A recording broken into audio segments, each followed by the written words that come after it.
পটল আলু এইভাবে যদি ভেজে রান্না করা হয় অনেক মজার হয়, একদম দুর্দান্ত। তো যারা পটলটা খান বা খেতে পছন্দ করেন না তারা একটু পটলটাকে এভাবে ভেজে তারপর রান্না করবেন, দেখবেন অনেক মজা হয়। পটলের কাঁচা একটা গন্ধ সেটা থাকে না। তো আমি যখন পটল রান্না করি তখন এইভাবে একটু ভেজে নিই, তাহলে পটলের কাঁচা গন্ধটা সেটা চলে যায়, আমার কাছে ভালো লাগে। তাছাড়া এমনি ডিরেক্ট রান্না করতে আমার কাছে ভালো লাগে না।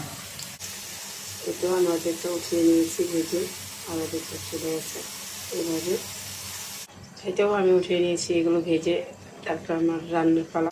ওদের আমি পেঁয়াজ মরিচ এগুলো ভেজে দিয়েছি, আর দিয়েছি তার থেকে টমেটোটা আমি একদম গলিয়ে নেব।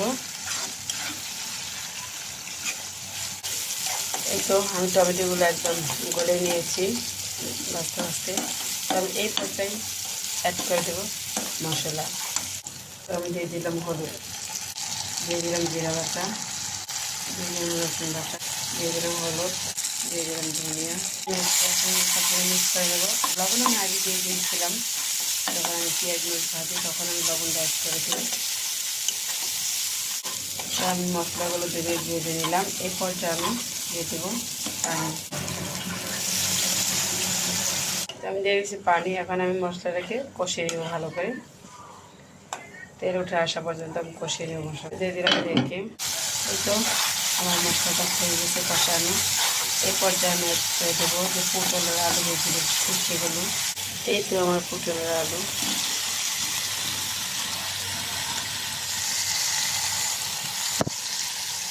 মিক্স করে নেব।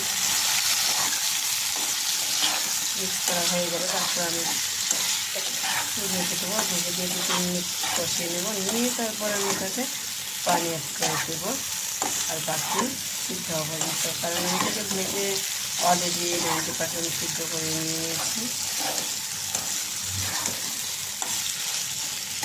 এটা আমার এটা ভাজা হয়ে গেছে। এটা আমি এখন মিক্সটা যোগ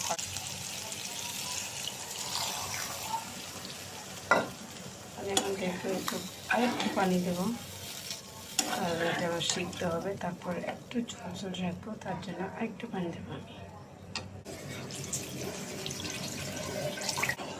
বাস এই পানিতে আমার সিদ্ধ হয়ে যাবে। এ পর্যায়ে আমি দিয়ে দেবো মাছ।